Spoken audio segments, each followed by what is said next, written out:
Good morning students. So last class நேத்து நம்ம என்னென்ன டாபிக் பார்த்தோம் 11th lesson ஸ்டார்ட் பண்ணோம் economic of development and planning பார்த்தோம் அதை ஃபாலோ பண்ணி economics ஓட மீனிங் development ஓட மீனிங் அடுத்தது அதோட two approaches டிஸ்கஸ் பண்ணோம் next under development னா என்ன economic growth versus economic development that and all we discussed in the last class. Okay, so now we are going to talk about the difference between economic growth and economic development. Okay, so நாம நேத்து discuss பண்ணோம் economic growth னா என்ன economic development னா என்ன அப்படினு பார்த்தோம் அதோட மெயின் டிஃபரன்ஸ் என்னன்னு பார்க்கலாம். First of all deals with the problems of developed countries. Okay, economic growth அப்படிங்கிறது என்னடா developed countries ஓட ப்ராப்ளத்தை சால்வ் பண்ணா that is we described as the economic growth. சரியா, பட் economic development அப்படிங்கிறது deals with the problems to the underdeveloped countries. எதை discuss பண்றோம் underdeveloped countries ஓட ப்ராப்ளத்தை டிஸ்கஸ் பண்ணா that is we described as the economic development. Okay, but economic growthsல changes எப்படிடா இருக்கும் changes is gradual and steady. சரியா, so அந்த changes நடக்கிறதே தெரியாது ஒரே எப்படி இருக்கும் ஒரு continuous changes நான் already சொன்னலையா price changes. Okay, price எல்லாம் என்னமா இருக்குமா gradual and steady growth இருந்தது அப்படின்னா that is we described as the economic growth. But discontinuous and spontaneous changes இருந்தது அப்படின்னா that is we described as the economic development. ஓகேவா, அடுத்தது economic growth indicates the meanings of more output. economic growth அப்படிங்கிறது என்னடா number of output increase பண்ணோம் அப்படின்னா that is called as the economic growth.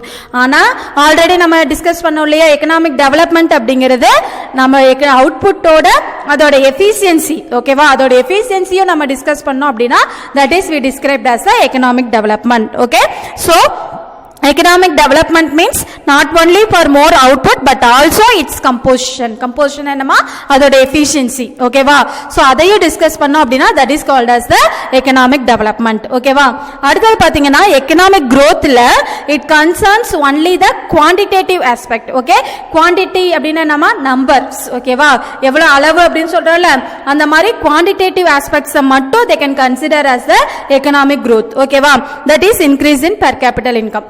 per capital income டோட்டலா increase ஆகுது அப்படிங்கிற அந்த குவாண்டிட்டியை மட்டும் நம்ம இண்டிகேட் பண்ணோம் அப்படின்னா that is called as the economic growth. சரியா, பட் குவாண்டிட்டேட்டிவ் அப்படிங்கிறது economic development அப்படிங்கிறது both quantitative as well as qualitative. சரியா, so quantitative-னா என்னமா நம்பர்ஸ்ல அளவிடுறது மெஷர் பண்றது, பட் குவாலிட்டி அப்படின்னா அதோட குவாலிட்டி. ஓகேவா, so qualitative aspects அப்படின்னா என்ன இண்டிவிஜுவலா ஒவ்வொரு per capital income. ஓகே, டோட்டலா எவ்வளோ per capital income இன்க்ரீஸ் ஆயிருக்கு அப்படின்னா that is quantitative.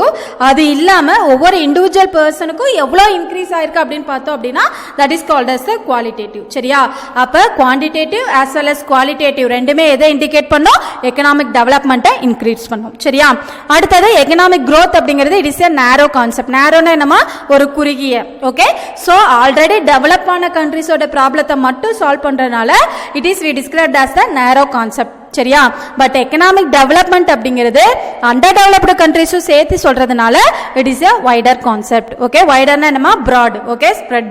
ஓகேவா, so these are the difference between growth, economic growth and development. Okay, so next topic பாருங்கடா measurement of economic development. Okay, so economic development என்னென்ன factors use பண்ணி நம்ம measure பண்ணலாம் அப்படின்னு பாரு. அது பாத்தீங்கன்னா it should be classified under the 4 criteria. எத்தனை கிரைட்டீரியாடா 4. என்னென்னு பாரு. first one GNP. GNP என்ன gross national product. second one GNP per capita. third one பாத்தீங்கன்னா welfare of the people and fourth one பாத்தீங்கன்னா social indicators. okay, so இந்த 4 factors use பண்ணி we can measure the economic development. ஓகேவா, so இதுல first one பாரு GNP gross national product. so GNP is the total market value of all final goods and services produced within a nation in a particular year plus income earned by the citizens including income of those located abroad minus income of non-resident located in that country. okay, so நல்லா note பண்ணுங்கடா GNP னா என்ன நம்ம already 10th லயே படிச்சிருப்போம். சரியா, so 1 இயர்ல ஒரு பர்టిక్యులர் இயர்ல நம்ம டோட்டலா எவ்வளவு goods and service produce பண்ணிருக்கோமோ that all value we can consider as the GNP. okay, so total value of all final goods and service நல்லா நோட் பண்ணிக்கோங்க. final goods and service நம்ம எவ்வளவு ப்ரொடியூஸ் பண்ணி வச்சிருக்கோமோ that is we described as the GNP. okay, அதுல என்ன ஐட்டத்தை add பண்ணனும் என்ன ஐட்டத்தை டிடக்ட் பண்ணனும்னு பாத்துக்கோங்க. அதுல எதெல்லாம் ஆட் பண்ணுவோம் அப்படினு பாத்தீங்கன்னா including income of those located abroad. okay, abroadல லொகேட் ஆகி நம்மளோட இந்தியன்ஸா இருந்து ரெசிடென்ட்டா இருந்தாங்க அப்படினா அவங்களோட இன்கம் அதுல இன்க்ளூட் பண்ணிக்குவோம். எதை மைனஸ் பண்ணிக்குவோம் அப்படினா இன்கம் ஆஃப் நான் residents located in that country. Okay, so any foreigners ஓகேவா net factor income from abroad அப்படினு சொல்லிருக்கோம்ல. சோ யாராவது நான் ரெசிடென்ட்டா நம்ம இந்தியால இருந்தாங்க அப்படினா அவங்களோட இன்கம் நம்ம என்ன பண்ணிக்குவோம் இந்த GNP ல டிடக்ட் பண்ணிக்குவோம். சரியா? அப்பதான் we can find out the accurate value of the net value அப்படினு சொல்லுவோம் இல்லையா, accurate value of the GNP.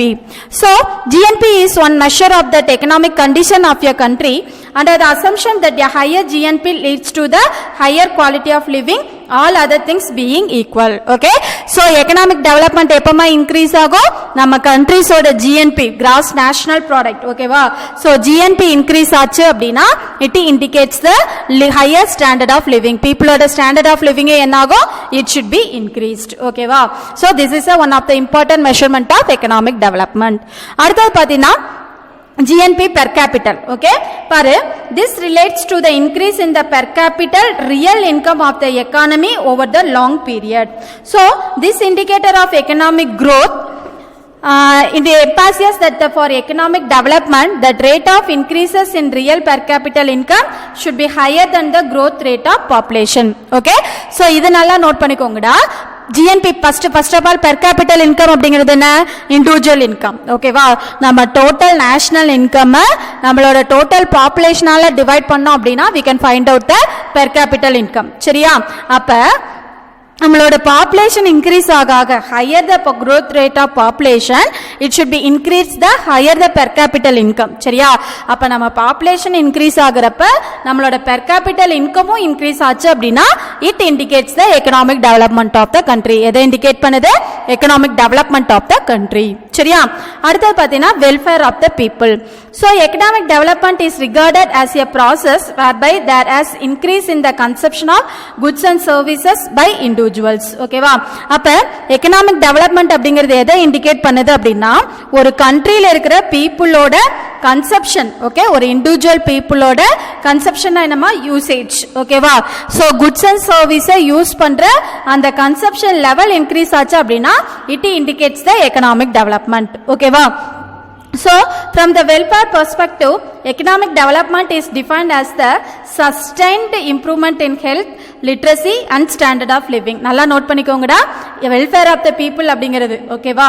Economic டெவலப்மெண்ட்ல இந்த welfare அப்படிங்கிற ஒரு ஹெட்டிங்ல எதெல்லாம் இன்க்ளூட் ஆகும் அப்படின்னு பாத்தீங்கன்னா sustained improvement in health. அந்த கண்ட்ரியில இருக்கிற எல்லா பீப்புளோட ஹெல்த் எப்படி இருக்கணும் sustained improvement-ஆ இருக்கணும். அடுத்தது அங்க இருக்கிற எல்லா பீப்புளும் எப்படி இருக்கணும் லிட்ரசி ரேட். லிட்ரசினா என்னமா எஜுகேட்டட் கல்வி அறிவு பெற்றவர்கள் அப்படின்னு சொல்லுவோம் இல்லையா, எஜுகேட்டடா இருக்கணும். And higher standard of living அவங்களோட வாழ்க்கை தரம் எப்படி இருந்திருக்கணும் இன்க்ரீஸ் ஆயிருக்கணும். சரியா?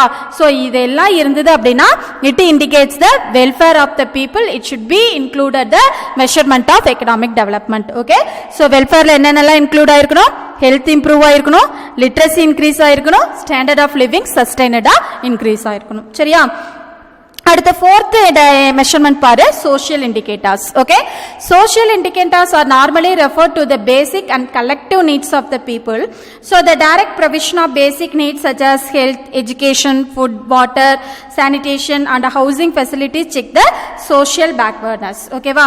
so social indicators அப்படினா என்னடா it refers to the basic and collective needs. ஒரு நம்ம என்ன சொல்றது நம்ம கண்ட்ரியில இருக்கிற எல்லா டைப் ஆஃப் பீப்புளும் including poor people below poverty line கீழ இருப்பாங்க இல்லையா, சோ அவங்களுக்கு கூட அந்த பேசிக் நீட்ஸும் கலெக்டிவ் நீட்ஸும் கொடுக்குறாங்க இல்லையா, that is we described as the social indicators. Okay, அந்த social indicatorsல என்னென்னலாம் இன்க்ளூட் ஆயிருக்கும் பேசிக் நீட்ஸ் அப்படின்னு சொன்னோம் இல்லையா.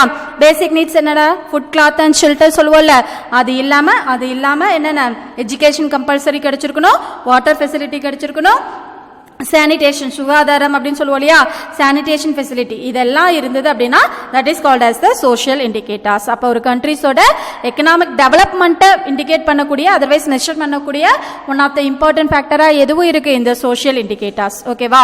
அப்போ எதெல்லாம் வச்சு நம்ம எக்கனாமிக் டெவலப்மெண்ட்டை மெஷர் பண்ணலாம்?